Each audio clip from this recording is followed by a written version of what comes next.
Good morning, students. Let's start our today's lesson with the same chapter number 10. So, in our previous lesson, we discussed about the secondary sexual characteristics in males and females. कि कौन से जो secondary sexual characteristics हैं जो develop होते हैं mails में और फीमेल्स में during एडल्टसेंस. In today's lesson, we are going to study about the reproductive functions of hormones. कि किस तरीके से सेकेंडरी सेक्सुअल कैरेक्टरिस्टिक के साथ साथ रिप्रोडक्शन को भी वो रेगुलेट करते हैं. So as we know that the different endocrine glands in our body are pituitary gland, thyroid, adrenal gland, pancreas, ovaries, testes. These are the different endocrine glands in our body. हमारी body में different endocrine glands हैं. And why they are called endocrine glands? The other name of endocrine glands is ductless glands because they don't have any duct. They directly release their hormones or their secretions in the bloodstream, and then these secretions reaches to the target organ or body part. ये जो endocrine glands हैं को हम ductless भी कहते हैं, ductless gland भी कहते हैं, क्योंकि ब्लड स्ट्रीम में डायरेक्ट अपना हार्मोन सीक्रेट करती हैं और ये जिस भी ऑर्गन तक जिनको इनको पहुंचना होता है या जिस पे इनको फंक्शन करना होता है वहां तक पहुंच जाते हैं और इस ऑर्गन को हम क्या कहते हैं? Target site. So the body part और organ on which the hormones act and the organ response is called target site. तो ये हार्मोन्स वहां तक पहुंच जाते हैं, ब्लड स्ट्रीम के थ्रू वहां तक पहुंच जाते हैं उस पर्टिकुलर ऑर्गन तक और फिर वहां पे फंक्शन करते हैं जिससे कि वो ऑर्गन जो है वो रेस्पॉन्ड करता है और इस ऑर्गन को हम क्या कहते हैं? टारगेट साइट कहते हैं. Now there are different endocrine glands.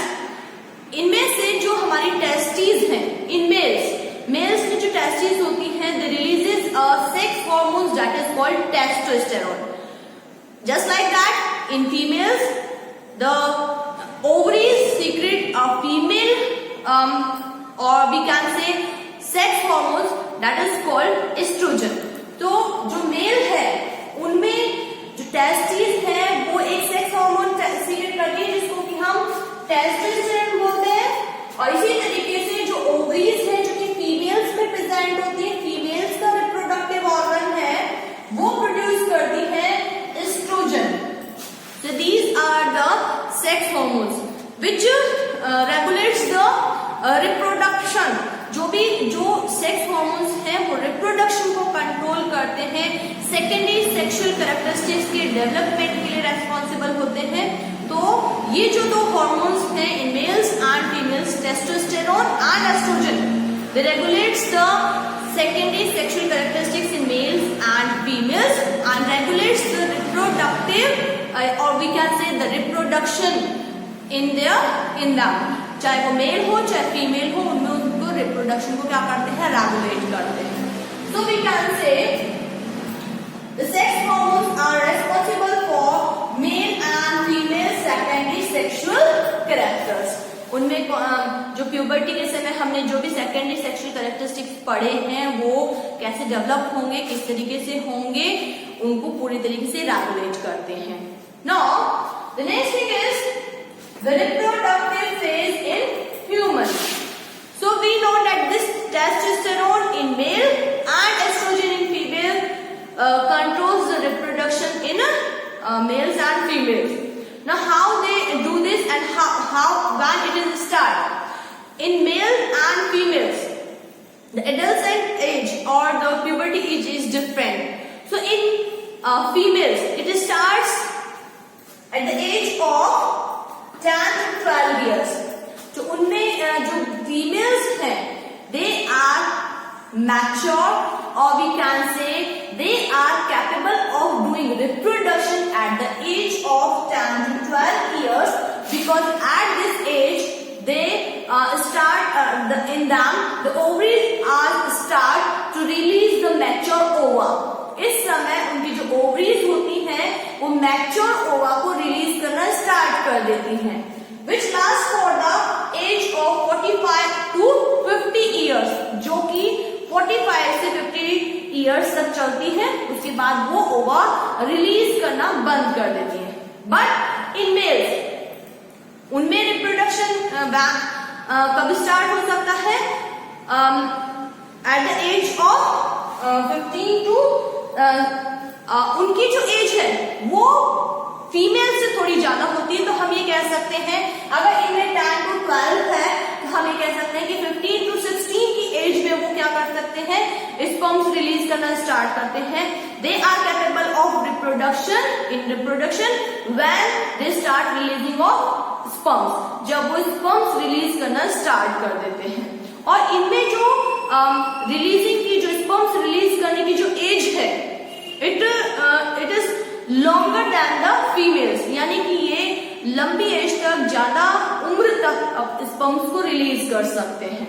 Now जब भी फीमेल्स में ये 10 to 12 ईयर्स में ओवा रिलीज होना स्टार्ट होता है, देन अगर ये ओवा जो रिलीज हो रहा है, इफ इट इज फर्टिलाइज्ड, अगर ये फर्टिलाइज हो जाता है, ये ओवा फीमेल की बॉडी में फर्टिलाइज हो जाता है, इट इज आपको पता है हमने रिप्रोडक्शन वाले चैप्टर में पढ़ा है कि जब ओवा का फर्टिलाइजेशन होगा विद द स्पर्म और ओवा का फ्यूजन होगा तो जाइगोट फॉर्मेशन होगा।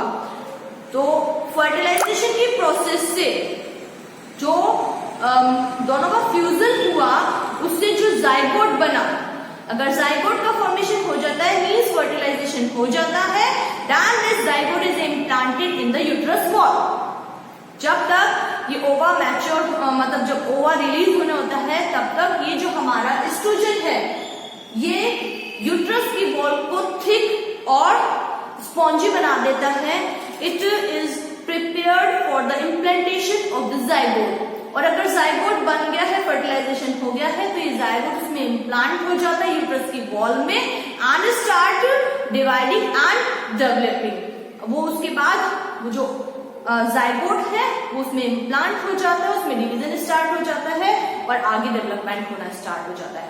That is called the pregnancy, उसको हम प्रेगनेंसी कहते हैं। अगर इसी तरीके से मान लीजिए कि ओवा का फर्टिलाइजेशन नहीं हुआ, व्हाट विल हैपन?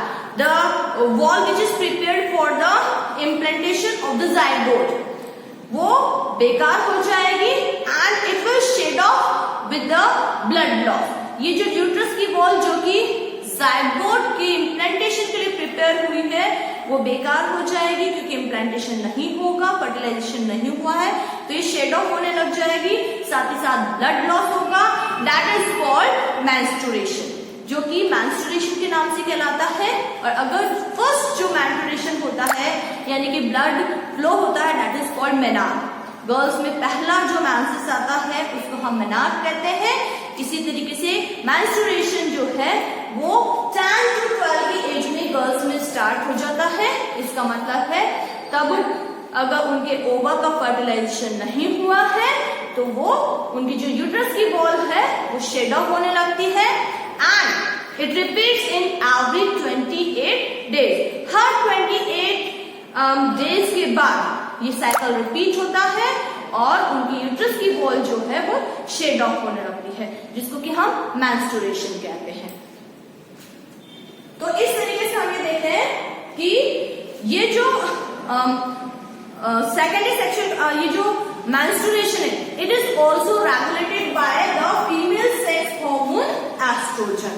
और ये सब जो भी इनमें चेंजेस आ रहे हैं, यूट्रस की वॉल प्रिपेयर हो रही है, उसकी शेडिंग हो रही है, अगर उसमें इम्प्लांटेशन नहीं हो रहा है, तो ये सब जो है वो रेगुलेट होते हैं female reproductive female sex hormone oestrogen से। तो ये जो है ये हम देख सकते हैं रिप्रोडक्टिव फेज इन ह्यूमंस की किस तरीके से उनमें रिप्रोडक्टिव फेज आती है, किस तरीके से मेंस्ट्रुएशन गर्ल्स में स्टार्ट हो जाता है 10 to 12 की years. So it is all about the day. Thank you and have a nice day.